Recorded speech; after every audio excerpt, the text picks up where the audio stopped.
रात के ठीक 11:47 थे। शहर की सड़कों पर सन्नाटा फैल चुका था और बारिश की हल्की बूंदें स्ट्रीट लाइट के नीचे गिरकर चमक रही थीं। उसी समय आरव का फोन बजा। स्क्रीन पर नंबर अनजान था। वह कुछ पल झिझका, फिर कॉल उठा ली। उधर से आवाज आई, धीमी, भारी और बेहद शांत। अगर तुम्हें जिंदा रहना है तो मेरी बात ध्यान से सुनो। आरव की रीढ़ में सिहरन दौड़ गई। उसने मजाक में लेना चाहा, लेकिन आवाज में कोई मजाक नहीं था। फोन काटने से पहले उसने पूछा, आप कौन हैं? दूसरी तरफ से सिर्फ इतना कहा गया, जो तुम्हारी हर गलती जानता है। कॉल कट गई। आरव देर तक फोन को घूरता रहा। वह एक आम सॉफ्टवेयर इंजीनियर था, जिसकी जिंदगी कोड, ऑफिस और अकेलेपन के बीच सिमटी हुई थी। न कोई दुश्मन, न कोई राज, कम से कम उसे तो यही लगता था। कुछ सेकंड बाद फोन फिर बजा। वही नंबर। अपने घर की बालकनी में जाओ, आवाज ने कहा।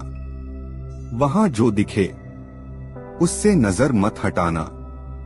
आरव के हाथ कांप रहे थे। वह धीरे धीरे बालकनी तक गया। नीचे सड़क पर एक कार खड़ी थी, इंजन बंद, हेडलाइट्स ऑफ। लेकिन ड्राइविंग सीट पर कोई बैठा था। अंधेरे में चेहरा साफ नहीं दिख रहा था, पर उसकी निगाहें ऊपर, ठीक आरव की ओर थीं। फोन पर आवाज फिर आई, अगर तुम पुलिस को कॉल करोगे तो वो कार चल पड़ेगी, और फिर जो होगा उसकी जिम्मेदारी तुम्हारी होगी। आरव का दिल जोर से धड़कने लगा। आप चाहते क्या हैं? उसने पूछा। सच, आवाज बोली। वो सच जिसे तुम 10 साल से दबाए हुए हो। आरव का दिमाग सुन्न पड़ गया। 10 साल पहले की एक रात उसके ज़हन में कौंध गई। एक सुनसान सड़क, तेज रफ्तार बाइक, अचानक सामने आया एक आदमी, और फिर वह हादसा। पुलिस रिकॉर्ड में वह केस कभी साबित नहीं हुआ था। गवाह नहीं मिले थे। आरव ने खुद से कहा था कि यह एक दुर्घटना थी, लेकिन क्या वाकई? फोन पर आवाज जारी रही, आज रात तुम्हें 3 जगहों पर जाना होगा। हर जगह तुम्हें तुम्हारी जिंदगी का एक सच मिलेगा। अगर एक भी जगह जाने से मना किया तो अगली कॉल आखिरी होगी। आरव के पास कोई विकल्प नहीं था। पहली जगह थी पुराना रेलवे अंडरपास, वही जगह जहां 10 साल पहले वह हादसा हुआ था। वहां पहुंचते ही उसकी सांसें भारी हो गईं।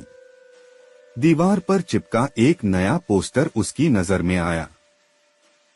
उस पर लिखा था, यह दुर्घटना नहीं थी। फोन बजा। तुम जानते थे कि आदमी नशे में नहीं था, आवाज बोली।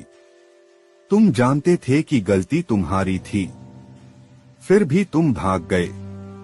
आरव की आंखें भर आईं। वह कुछ नहीं बोला। दूसरी जगह थी शहर का पुराना अस्पताल।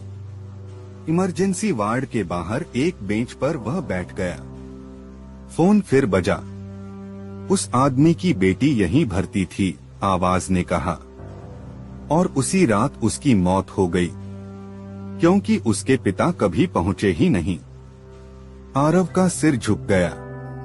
उसका सीना जैसे किसी ने कस दिया हो। अब आखिरी जगह, आवाज बोली, अपने पुराने घर लौटो। वह घर जहां वह कॉलेज के दिनों में रहता था। अब वह मकान जर्जर हो चुका था। सीढ़ियां चढ़ते हुए आरव के कदम लड़खड़ा रहे थे। ऊपर पहुंचते ही उसे एक कमरा दिखा। दरवाजा आधा खुला। अंदर एक कुर्सी रखी थी, और कुर्सी पर बैठा था एक आदमी। वही आदमी जो नीचे कार में बैठा था। कमरे की लाइट जली। आरव ने चेहरा देखा और सन्न रह गया। वह आदमी उसी हादसे में मरे व्यक्ति का भाई था। मैंने तुम्हें कभी मारना नहीं चाहा, वह आदमी बोला। मैं चाहता था कि तुम खुद को देखो, अपनी सच्चाई को। आरव की आवाज टूट गई। मैंने गलती की, मैं डर गया था। आदमी खड़ा हुआ। डर सबको लगता है, उसने कहा, लेकिन कुछ लोग डर से भागते हैं और कुछ उसका सामना करते हैं। उसने मेज पर एक फाइल रखी।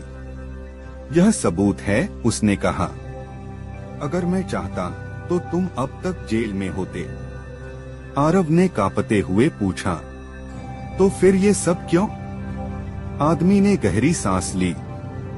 क्योंकि मेरी बेटी अब बड़ी हो रही है और मैं नहीं चाहता कि वह किसी ऐसे इंसान से टकराए जो अपनी गलती से भागना सीख गया हो।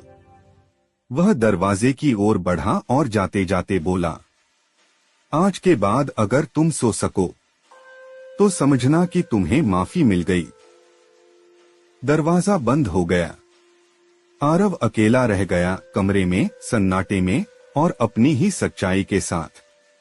उसने पहली बार महसूस किया कि असली सजा जेल नहीं होती। असली सजा वो रातें होती हैं जब नींद नहीं आती। और उस रात आरव सो नहीं पाया।